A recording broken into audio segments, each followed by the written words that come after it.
매일 성경 큐티 힌트 2024년 7월 2일 본문 예레미야 26장 16절에서 24절 말씀. 큐티 힌트는 성도 여러분의 큐티를 돕기 위한 것입니다. 큐티 본문은 성서 유니온의 매일 성경 순서를 따라갑니다. 성경 본문을 혼자 읽고 이해하며 묵상하고 적용할 수 있도록 배경과 내용을 설명하고 묵상과 적용을 위한 힌트를 제공합니다. 하지만 저의 묵상 내용을 나누거나 설교하는 것은 아닙니다. 큐티는 이 영상을 보신 후에 시작하는 지극히 개인적인 시간입니다. 이 영상에서 제공되는 힌트 가운데 일부를 선택하여 묵상하셔도 괜찮습니다. 그럼 함께 오늘 말씀을 읽도록 하겠습니다.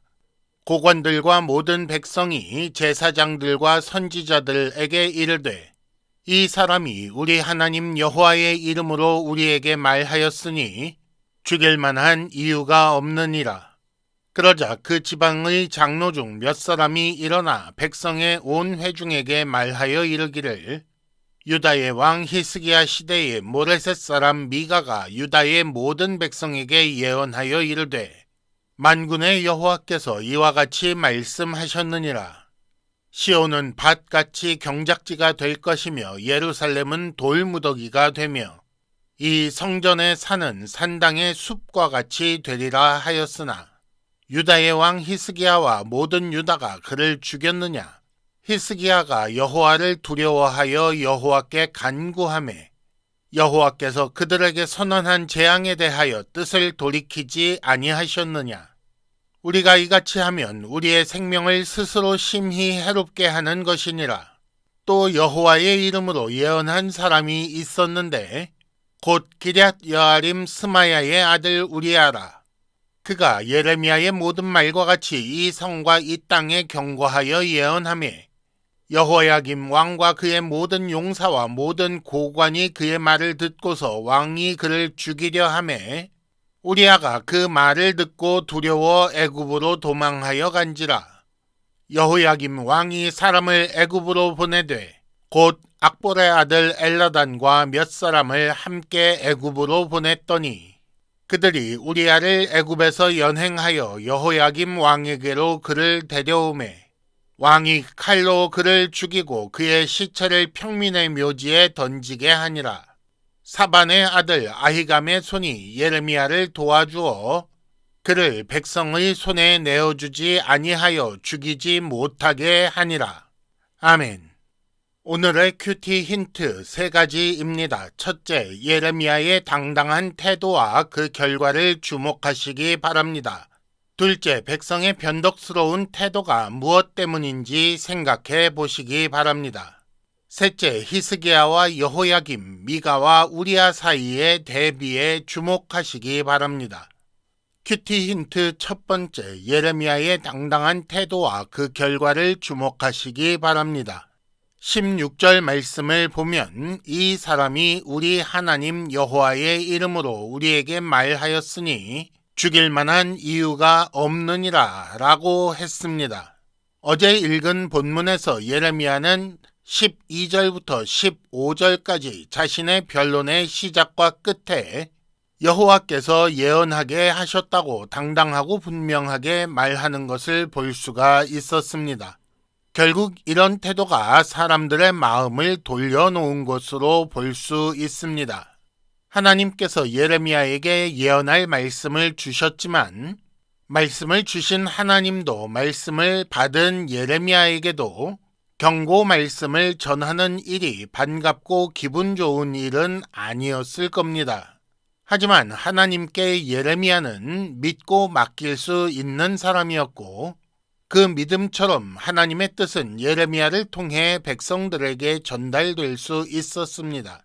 또한 예레미야에게 하나님은 믿고 의지할 수 있는 분이었고 하나님은 결국 사람들의 마음을 움직여 예레미야를 보호하셨습니다. 큐티 힌트 첫 번째는 예레미야의 당당한 태도는 무엇 때문인지, 믿음이라는 것은 과연 무엇인지 생각해 보시라는 것입니다. 큐티 힌트 두 번째, 백성의 변덕스러운 태도가 무엇 때문인지 생각해 보시기 바랍니다. 16절에 보면 모든 백성이 죽일 만한 이유가 없다고 말하는 것을 봅니다.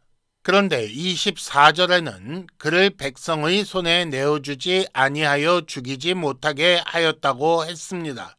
어제 읽은 말씀부터 차례대로 생각해 보면 8절에서 백성들은 예레미야가 반드시 죽어야 한다고 했는데 오늘 본문 16절에서는 죽일 이유가 없다고 주장하는 모습이 보이고 다시 24절에서 백성은 예레미야를 죽이려 한 것으로 생각하게 합니다. 왜 백성의 태도는 변덕스럽다고 할 만큼 쉽게 바뀌었을까요? 8절에는 제사장들과 서기관들과 함께 백성이 등장하고 16절에는 고관들과 함께 백성이 나타납니다. 처음에는 제사장들과 서기관들의 말 때문에 흥분하여 동조했다가 이후 고관들의 말을 듣고 마음이 움직인 것이라고 생각할 수 있습니다. 진리에 굳게 서지 못한 사람이 이리저리 흔들릴 수밖에 없습니다. 큐티 힌트 두 번째, 나는 하나님의 진리 위에 굳게 서 있고 흔들리지 않는가 생각해 보십시오. 큐티 힌트 세 번째, 히스기야와 여호야김, 미가와 우리야 사이의 대비에 주목하시기 바랍니다. 히스기야가 왕으로 있을 때 미가 선지자가 예언하였고 그 예언 후에 왕이 여호와께 간구하여서 여호와께서 뜻을 돌이키셨습니다. 여호야김 왕 때 우리야 선지자는 예언 후에 왕이 자기를 죽이려 한다는 소식을 듣고 두려워서 애굽으로 도망하였지요. 그 결과 애굽에서 연행되어 죽임을 당하고 맙니다. 예언의 내용은 같지만 왕의 반응도 선지자의 행동도 그리고 그 결과까지 모두 다른 것을 볼 수가 있습니다. 말씀을 전하는 자와 듣는 자의 태도에 대해 우리는 생각해 볼 수 있습니다. 왜 히스기야와 여호야김은 같은 내용의 예언에 다르게 반응했을까요?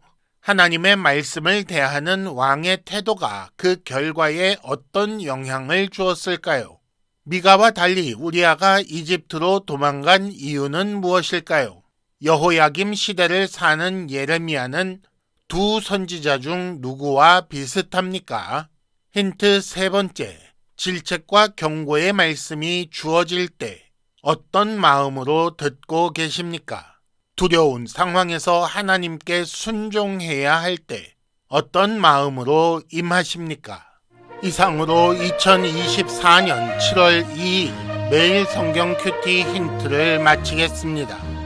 여러분 큐티를 통해 은혜 많이 받으시기 바랍니다.